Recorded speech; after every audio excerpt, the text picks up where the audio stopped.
Are you really into Fey, Mirth, and Fury? Well, then the Fey Wanderer might be the perfect ranger subclass for you.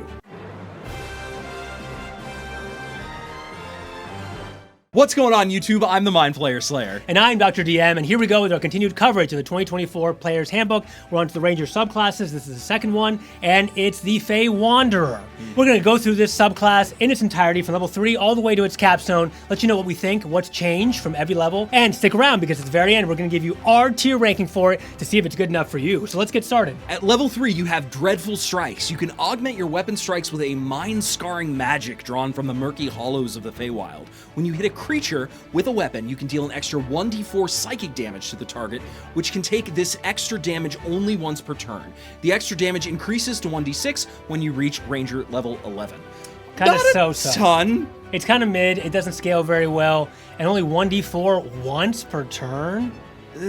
Actually, I hate this. Yeah, I'm sorry. The psychic is not too bad because it's least resisted, right? But overall, a level 3 ability. That could be 1 extra damage. Most of the time, it's going to be like 2 extra damage. Yeah, unfortunately, this is not very strong.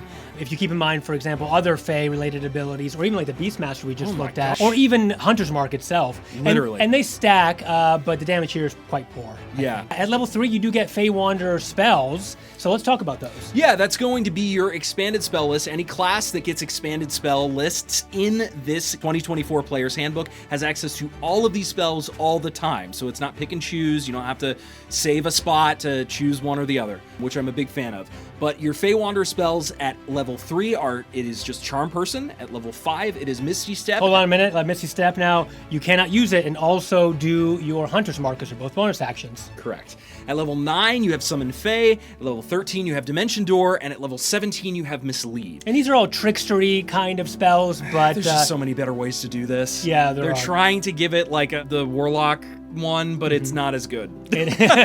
But you do get some Feywild gifts when you use these abilities, when you use these spells. At random, you kind of get a few role-playing visual effects. For example, flowers bloom from your hair each dawn. I'm sorry, I'm bored. Your shadow dances while no one is looking directly at it. I'm just gonna come out and say it. Whenever wizards include things that are just role play, like I get that they're laying them out, but I'm just like, that's up to the players to do that. I don't know. These never do anything for me. If you are just starting off and you like to have a little bit of flavor sprinkled in for you, and it helps kind of get your creative juices going, that's great. Like, for example, one of these is your skin color changes at dawn. Well, maybe you're already playing like a pink elf or something, right? Let your role play kind of take over if you want your Fey Wanderer to be anything unique or interesting. Talk with your DM. They'll let you do it. At level 3, you are also getting Otherworldly Glamour. When you make a Charisma check, you gain a bonus to the check equal to your Wisdom modifier, which is a minimum of +1. You also gain proficiency in one of these skills: Deception, Performance, or Persuasion. Again, what? This doesn't tie to the class at all. I mean, I don't get it. Well, it's a wisdom-based class, Dex and Wisdom really for Ranger, right? Sure. So it's giving you a way to do charisma things, to be persuasive, be deceptive, while still kind of not making you triple attribute dependent, right? MAD. I would give, like, if the idea is to be like a Fey Wand, I don't know, it just doesn't do enough for me. But this does stack if you already have proficiency, for example, in Persuasion, then you can add your extra Wisdom modifier to it. So it'll give you like a normal level Persuasion, but that means you kind of want to be the face of the party in a way as a Ranger, then while you're playing Ranger. So it's a bit conflicted there. Agreed. At level 7, you have Beguiling Twists. The magic of the Feywild guards your mind. You have advantage on saving throws to avoid or end the charm or frighten condition. In addition, whenever you or a creature you can see within 120 feet of yourself succeeds in a saving throw to avoid or end the charm or frighten condition, you can take a reaction to force a different creature you can see within 120 feet of yourself to make a wisdom save against your spell save DC. On a failed save, the target is charmed or frightened for 1 minute. The target repeats the save at the end of its turns, and so on and so forth. Okay, so if somebody, this is very, very, very narrow. Someone has to be charmed or frightened.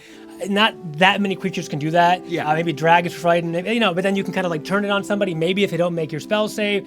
This is very complicated and very niche. Super mid. Very, very niche. So in addition, they don't even get immunity to charmed and frightened, which you've seen in a lot of other subclasses. They only get advantage. It's not powerful enough. Yeah, unfortunately for a level 7 ability, not quite there. So let's talk about level 11, Fey Reinforcements. You can summon Fey without material components. You can also cast it once without a spell slot, and you regain the ability to cast it in this way when you finish a long rest. Whenever you start casting the spell, you can modify it so that it doesn't require concentration. Interesting. If you do so, the spell's duration becomes 1 minute for the casting. Okay, so then it's sort of like we saw with Draconic Sorcerer, Yeah. where you can sort of summon 2 of these Fey creatures. They have their own stat blocks now. You don't just choose it from the player's handbook and do all those, whatever, the crazy fairies that can all cast something or anyway. So that's interesting. They can make you a relatively wide attacker, assuming you don't lose concentration on one or the other. It's not bad if this is, but this is going to be what you're going to focus on mostly. And it's not strong enough to focus on it. Okay. All right, so finally, level 15, you get your capstone, which is Fey Wanderer.